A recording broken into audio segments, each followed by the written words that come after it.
Well, Jessica, as I mentioned, Jennifer's also a student at Delta where she's pursuing a degree in engineering. That's wonderful, Jennifer. It's nice to see a woman pursuing a degree in engineering. We don't see very many engineering degrees on women's resumes at J.R. Thompson.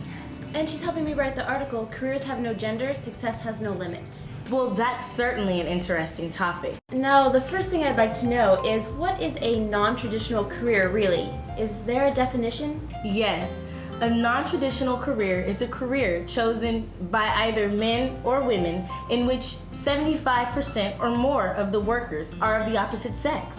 That sounds pretty accurate. I see that in my job. About 3/4 are women and about 1/4 are men.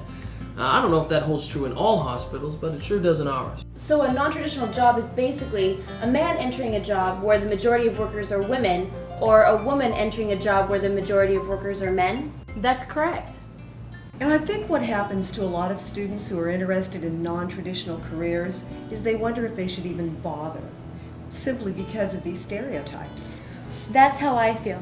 Every time I tell people that I'm interested in engineering problems, like how they constructed the Golden Gate Bridge with all of their incredible challenges, like suspending a highway hundreds of feet over the bay and pouring concrete against the constant changes in tide and current, they think I'm crazy.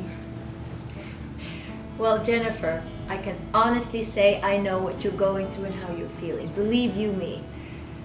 I also felt that I had to convince a lot of people, and especially family and friends, about my decision to become an auto technician. It wasn't easy. But I want to tell you something, and I want you to remember this. Just because something is a challenge or even difficult doesn't mean you shouldn't do it. I almost chose a different career so I didn't have to deal with people always telling me I couldn't be a tech. But I chose to do what I wanted to do, and that's the best decision I ever made.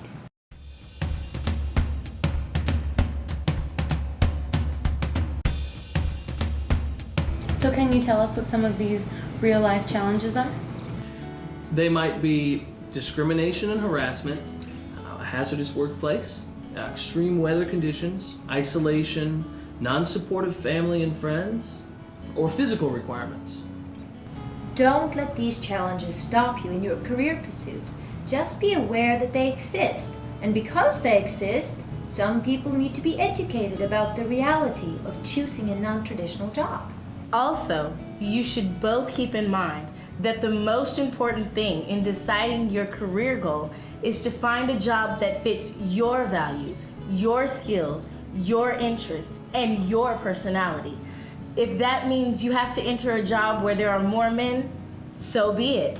At least you have a job that's a good fit for you. You're absolutely right, Jessica. And as Colleen said, be aware of the challenges, but don't let them hinder you in realizing your dream. That's true. And while keeping in mind the challenges women face as they embark on non-traditional careers, it's also important to see how far we've come in the last few decades. Women are more educated and more employed than ever before. You're right, Jessica.